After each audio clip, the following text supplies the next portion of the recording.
वंदे मातरम। आज अपन कक्षा 8 में अध्याय 8 में सामाजिक विषय के अंतर्गत महिलाएं, जाति एवं सुधार, इसके बारे में विस्तार से समझने का प्रयास करते हैं।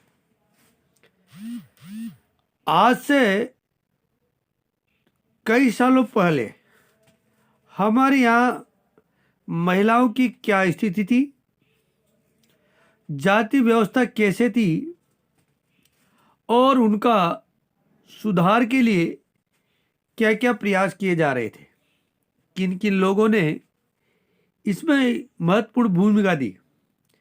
और जैसा कि आज आप चित्र में देख रहे हो, सन 1800 में ऐसा था भारत। और इस चित्र को देखने से पता चलता है कि 1800 ईस्वी के लगभग कैसा भारतीय समाज था। उसी से संदर्भित हम आज इस पाठ में विस्तार से समझने का प्रयास करते हैं। क्या आपने कभी सोचा है कि 200 साल पहले बच्चों की जिंदगी कैसी थी? आजकल मध्य वर्गीय परिवारों की ज्यादातर लड़कियां स्कूल जाती है और उनमें से बहुत सारी लड़कियों के साथ पढ़ती है। बड़ी होने पर उनमें से बहुत सारी लड़कियां कॉलेज और विश्वविद्यालय में जाती है और विभिन्न प्रकार की नौकरियां करती है, जबकि 200 वर्ष पहले ऐसा नहीं था।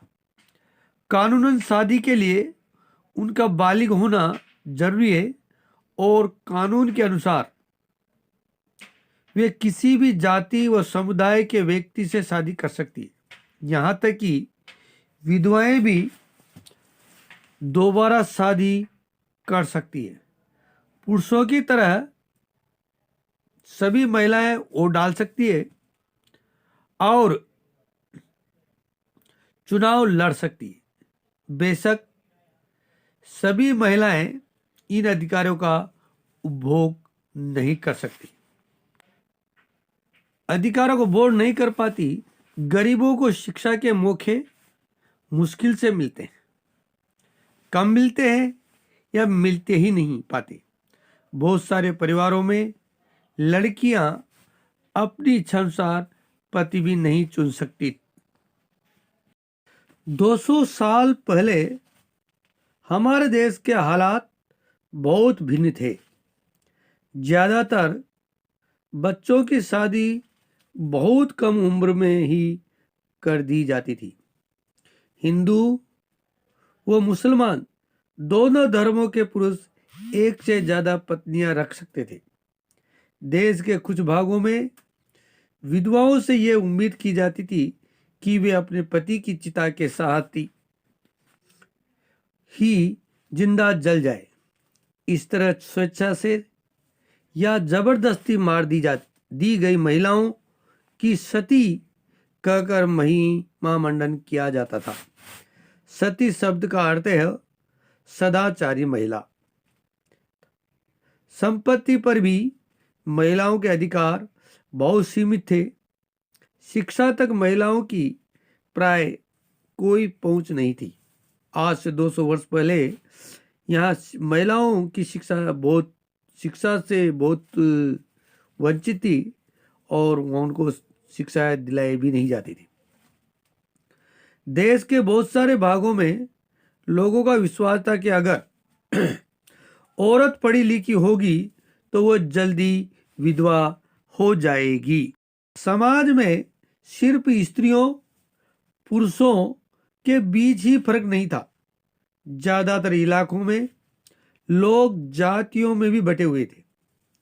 ब्राह्मण और क्षत्रिय खुद को ऊंची जाति का मानते थे। इसके बाद व्यापार और महाजनी आदि से जुड़ी जातियां का स्थान आता था। फिर काश्तकार, बुनकर व कुम्हार जैसे दस्तकार आते थे, जिन्हें शूद्र कहा जाता था। इस श्रेणी क्रम की सबसे निचली पायदान पर ऐसी जातियां थी जो गांवों शहरों को साफ सुथरी रखती थी या ऐसे काम धंधे करती थी जिन्हें ऊंची जातियों के लोग दूषित कार्य मानते थे, यानी ऐसे काम जिनकी वजह से उनकी जाति भ्रष्ट हो जाती थी।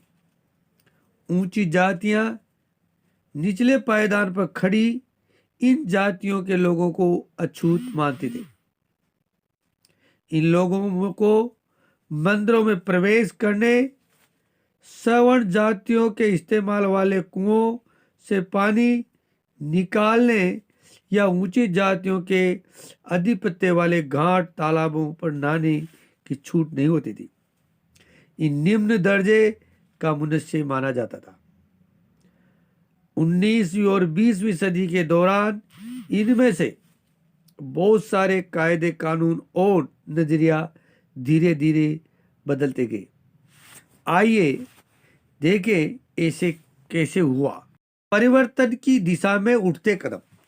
ये अछूत, जातिवाद और वर्ण व्यवस्था, इनसे परिवर्तन की दिशा में किन किन लोगों ने प्रयास किया समझते।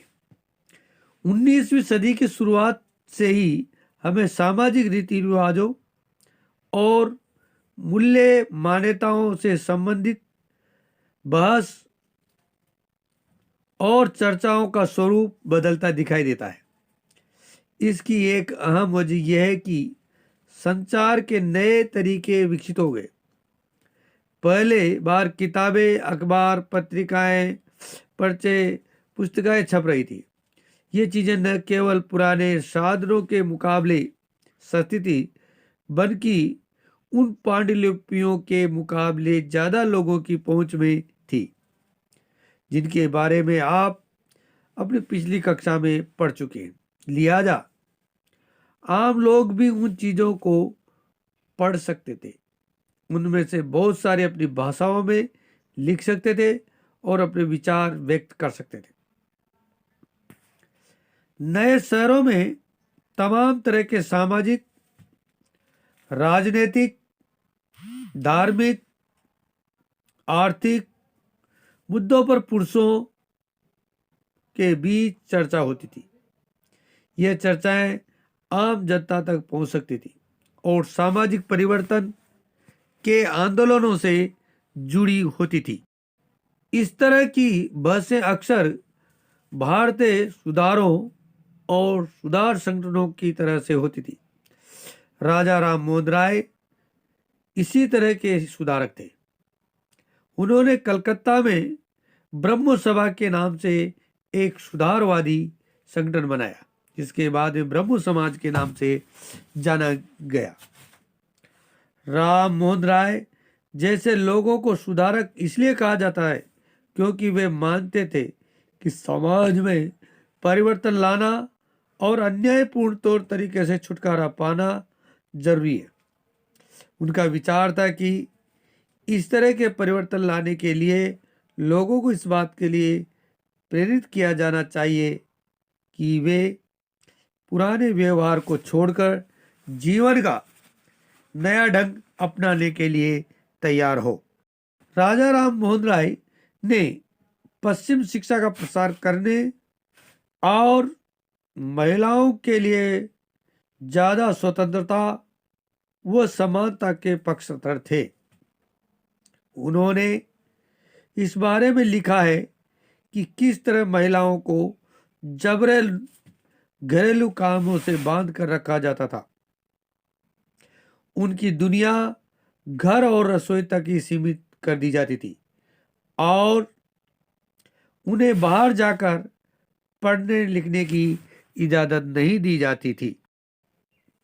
विधवाओं की जिंदगी में बदलाव लाने की लोगों ने बहुत कोशिश की।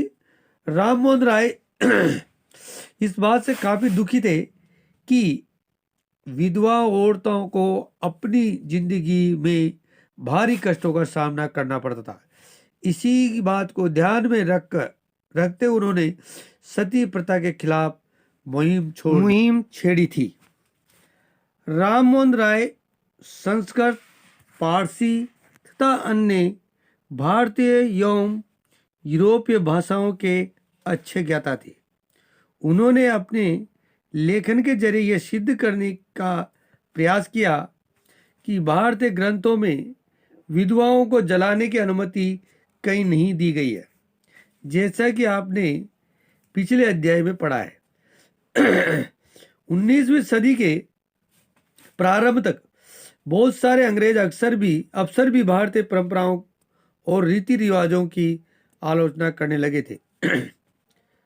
वे राम मोहन राय के विचारों को सही मानते थे क्योंकि उनकी एक विद्वान व्यक्ति के रूप में प्रतिष्ठा थी। फलस्वरूप 1829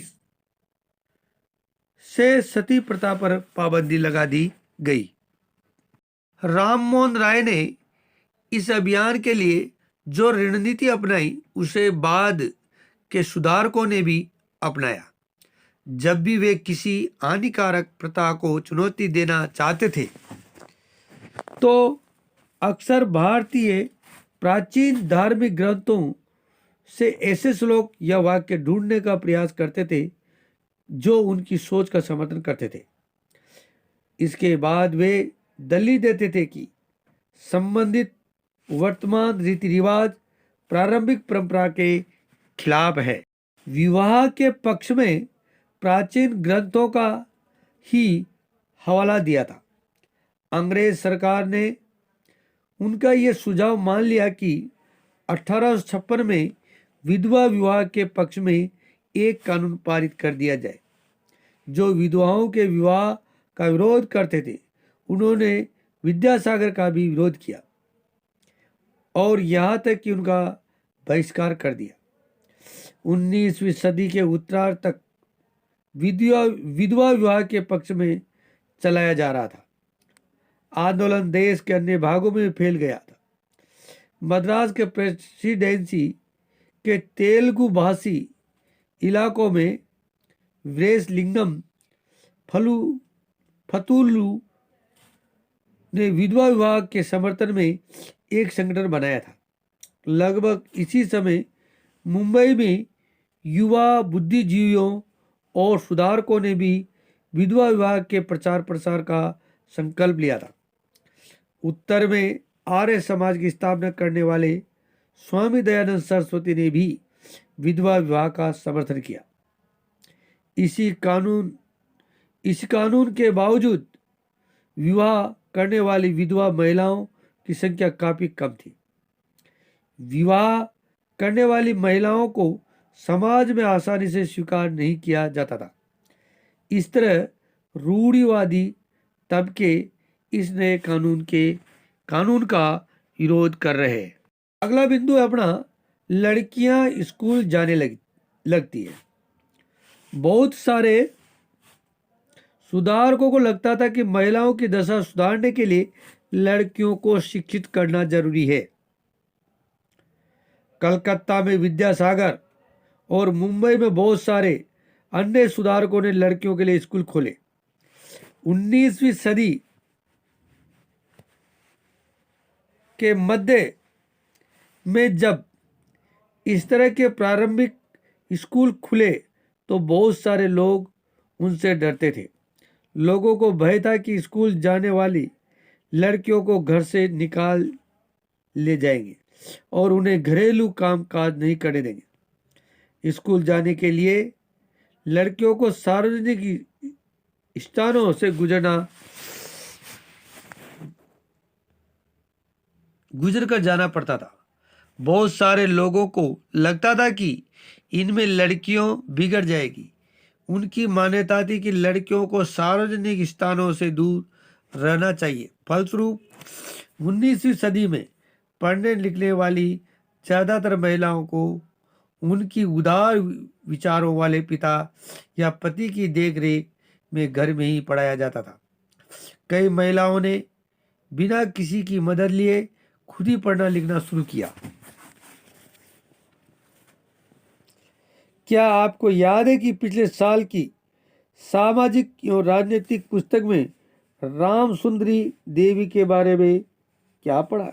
ऐसी महिलाओं में थी जिन्होंने रात में दिए के टिमटिमाते लो में चोरी छिपे लिखना पढ़ना सीखा था।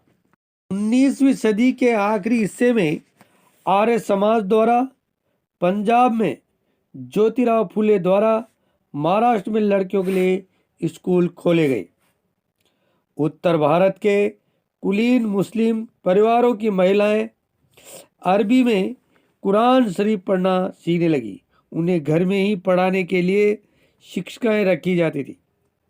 इन स्थिति को देखते हुए मुमताज अली जैसे कुछ सुधारकों ने कुरान शरीफ के आयतों का हवाला देकर कहा कि महिलाओं को भी शिक्षा का अधिकार मिलना चाहिए। 19वीं सदी के आखिरी में ही उर्दू में उपन्यासों का सिलसिला शुरू हुआ। इन उपन्यासों में महिलाओं को इस बात के लिए प्रेरित किया गया कि वे धर्म और घरेलू साज संभाल के बारे में पढ़े। महिलाओं के बारे में महिलाएं ने लिखने लगी।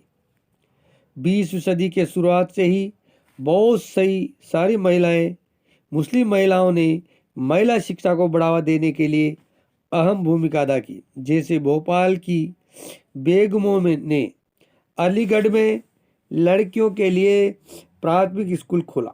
बेगम रुकैया सखावत हुसैन भी इस दौर की एक प्रभावशाली महिला थी, जिन्होंने कलकत्ता और पटना में मुस्लिम लड़कियों के लिए स्कूल खोले। ये रूढ़िवादी विचारों की कटु आलोचक थी और उनका मानना था कि प्रत्येक धर्म में के धार्मिक नेताओं ने औरतों को निचले दर्जे में रखा है।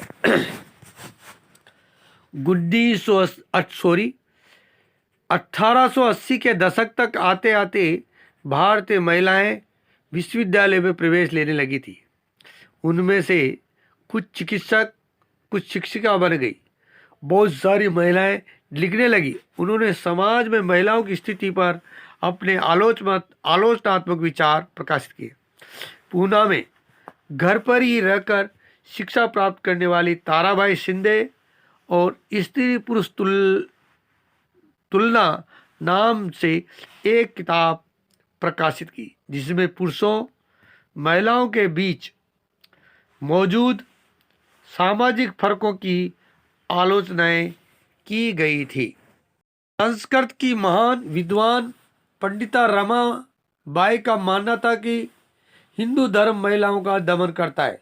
उन्होंने ऊंची जाति की हिंदू महिलाओं की दुर्दशा पर एक किताब लिखी। उन्होंने पूना में एक विधवा गृह की स्थापना की, जहां ससुराल वालों के हाथों अत्याचार झेल रही महिलाओं को पनाह दी जाती थी। वहां महिलाओं को ऐसी चीजें सिखाई जाती थी जिनके सहारे वह अपनी रोजी रोटी चला सके। जाहिर है कि इन सब बातों से रूढ़िवादी खेमे के लोग काफी आग बबूला हुए। उदाहरण के लिए बहुत सारे हिंदू राष्ट्रवादों को लगने लगा था कि हिंदू महिलाएं पश्चिमी तौर तरीके अपना रही है, जिसमें हिंदू संस्कृति भ्रष्ट होगी और पारिवारिक संस्कार नष्ट हो जाएंगे। रूढ़िवादी मुसलमान भी इन बदलावों के नतीजों को लेकर चिंतित है। जैसा कि आप देख सकते हैं कि 19वीं सदी के आखिर तक खुद महिलाओं भी सुधारों के लिए बढ़ चढ़कर प्रयास करने लगी थी। उन्होंने किताबें लिखी, पत्रिकाएं निकाली, स्कूल और प्रशिक्षण केंद्र खोले तथा महिलाओं को संगठित किया। 20वीं सदी के शुरुआत में से वे महिलाओं को मताधिकार, बेहतर सुविधाएं और शिक्षा के अधिकार के बारे में कानून बनाने के लिए राजनीतिक दबाव समूह बनाने लगी थी। उनमें से कुछ महिलाएं 1920 के दशक के बाद विभिन्न प्रकार के राष्ट्रवादी, समाजवादी आंदोलनों में हिस्सा भी लिया। 20वीं शताब्दी में जवाहरलाल नेहरू और सुभाष चंद्र बोस जैसे नेताओं ने महिलाओं के लिए अधिक स्वतंत्रता और समानता की मांगों का समर्थन किया। राष्ट्रीय नेताओं ने आश्वासन दिया कि स्वतंत्रता मिलने पर सभी पुरुषों व महिलाओं को वोट डालने का अधिकार दे दिया जाए, परंतु उनका आह्वान था कि जब स्वतंत्रता नहीं मिल जाती तब तक महिलाओं को अंग्रेजी राज विरोधी संघर्ष में ही जोड़ लगाना चाहिए। कुल मिलाकर 18 शताब्दी से लेकर 19वीं ईस्वी तक महिलाओं के और जाति धर्म में क्या क्या परिवर्तन आए और उसके सुधार हेतु लोगों ने किस किस से अपना संगठन बनाया और विधवा विवाह के लिए राजा राम मोहन राय आदि लोगों ने अपने विचार किस प्रकार से प्रस्तुत किए, इसके बारे में इन सभी बिंदुओं पर आपने विस्तार से समझने का प्रयास किया है। सभी भैयाओं को बहुत बहुत धन्यवाद।